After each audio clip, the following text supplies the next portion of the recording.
اللہ رب العزت اپنے بندوں کی آزمائش کرتا ہے، وہ آزماتا ہے۔ یاد رکھیں، مالک جو ہے وہ مال دے کر بھی آزماتا ہے اور مال لے کر بھی آزماتا ہے۔ غربت بھی انسان کے لیے آزمائش ہے اور دولت بھی انسان کے لیے بہت بڑی آزمائش ہے۔ اللہ قرآن پاک میں واضح فرماتا ہے، انما اموالکم و اولادکم فتنہ، یہ تمہاری مال، تمہاری اولاد تمہارے لیے بہت بڑی آزمائش ہے۔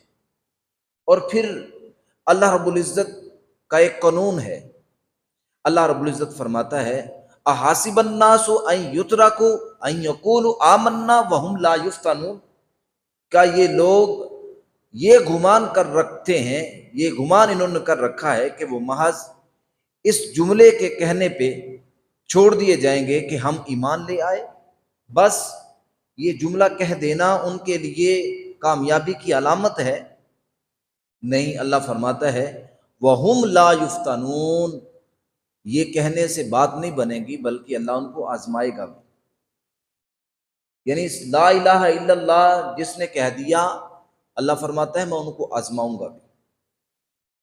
اللہ خود قرآن پاک میں ارشاد فرماتا ہے وَلَنَبْلُوَنَّكُمْ بِشَيْءٍ مِّنَ الْخَوْفِ وَالْجُوعِ وَنَقْصٍ مِّنَ الْأَمْوَالِ، میں آزماؤں گا، ضرور آزماؤں گا، خوف سے، بھوک سے، پیاس سے، جانوں کے نقصان سے، مالوں کے نقصان سے، ثمرات سے۔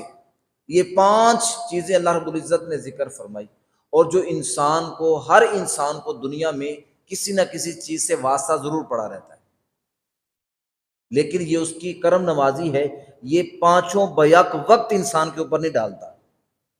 کیوں؟ اللہ خود فرماتا ہے میں اپنے بندے پہ اتنا بوجھ نہیں ڈالتا کہ جتنا وہ اٹھا نہ سکے، کہ وہ اس کو برداشت نہ کر سکے۔ تو اس لیے آزمائش اس دنیا میں لازمی ہے۔ کوئی بھی شخص اس دنیا میں جس نے لا الہ الا اللہ محمد رسول اللہ پڑھا ہے، وہ بغیر آزمائش کے اس دنیا سے واپس نہیں جا سکتا۔ اور پھر اس میں حسن ہے، اس میں بندہ مومن کے لیے ہی بہتری ہے۔ کیسے؟ اللہ کے پیارے حبیب صلی اللہ تعالی علیہ وسلم نے ارشاد فرمایا مومن کے لیے ہر حال میں بہتری ہے۔ اگر اس کو کوئی تکلیف پہنچتی ہے تو وہ اس پہ صبر کرتا ہے اور اللہ اس کے اوپر اس کو اجر عطا فرماتا ہے۔ اگر اس کو راحت ملتی ہے تب بھی وہ اللہ کا شکر بجا لاتا ہے تو اللہ پھر بھی اس کو اجر عطا فرماتا ہے۔ ہر حال میں مومن کے لیے بہتری ہے، بلائی ہی بلائی ہے۔ بلکہ ایون یہاں تک کہ حدیث مبارکہ میں ہے کہ ایک بندے نے 2 پاکٹ رکھی تھی اپنی آستین کی، اپنے کرتے کی، ایک جگہ اس نے چیز کو ڈالا اور دوسری جگہ اس کو تلاش کرنے لگا، اور تلاش کرنے پہ اسے ٹینشن ہوگی کہ یار میری چیز کہاں گئی۔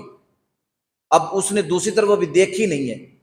ایک لمحے جو اس کو اس وقت ٹینشن ہوئی نا، وہ جو اس کو غم آیا، وہ چند لمحوں کے لیے اللہ اس کے بدلے میں بھی بندہ مومن کو اجر عطا فرماتا ہے۔ تو یہ بندہ مومن کی راحت کا سبب ہے۔ یہ جو آزمائشیں ہیں انسان کے لیے دنیا میں جو آتی ہیں، یہ انسان کے گناہوں کے کفارے کا سبب ہوتا ہے۔ انسان سے جو گناہ ہوتے ہیں اللہ اس کو ان آزمائشوں کے سبب، لیکن شرط یہ ہے کہ بندہ اس کے اوپر واہ وویلا نہ کرے، ہائے ہائے نہ کرے میں مر گیا، میں لٹ گیا، میں برباد ہو گیا۔ بندہ اس کے اوپر صبر کرنے والا ہو، پھر اللہ اس کو بھی اس کا اچھا بدل عطا فرماتا ہے۔ یا ایک اور بات بھی ذہن نشین رکھیں، آزمائش اور مصیبت، اس میں کیا فرق ہوتا ہے؟ ایک ہوتی ہے آزمائش، ایک ہوتی ہے مصیبت۔ 2 لفظ جو ہے ہماری اردو لینگویج میں بولے جاتے ہیں، یار وہ بہت بڑی مصیبت میں ہے، یا یار وہ بہت بڑی آزمائش میں ہے۔ آزمائش اور مصیبت میں اگر آپ نے فرق کرنا ہے تو ایک سمپل سا طریقہ ہے، وہ اہل اللہ جو ہے وہ بیان کرتے ہیں۔ اگر تم جاننا چاہتے ہو کہ یہ اللہ تعالیٰ کی طرف سے تمہارے اوپر عذاب ہے، کوئی مصیبت ہے یا آزمائش ہے، تو پھر دیکھو کہ اس کے آنے پر اگر تمہارا رخ مسجد کی طرف ہے، رخ اللہ کی طرف ہو گیا ہے، تو پھر وہ آزمائش ہے۔ اگر تمہارا رخ اس کے آنے پر بھی اللہ کی طرف نہیں ہوا، مسجد کی طرف نہیں ہوا، تو پھر یہ عذاب ہے۔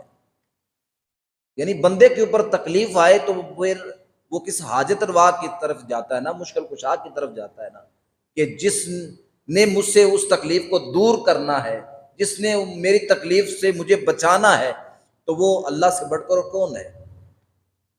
تو جب اس وقت بھی وہ اپنے مالک کے حضور کھینچا چلا نہیں آیا تو پھر سمجھ لینا یہ آزمائش نہیں، یہ اللہ کے عذاب میں تم مبتلا ہو۔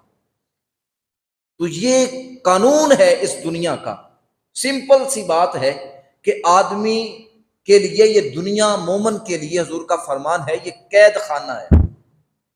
اور آپ سب جانتے ہیں کہ چڑیا کو، کسی بندے کو بھی اس قید خانے میں ڈال دے، چاہے وہ سونے کا ہی کیوں نہ ہو، قید خانہ تو پھر قید خانہ ہے۔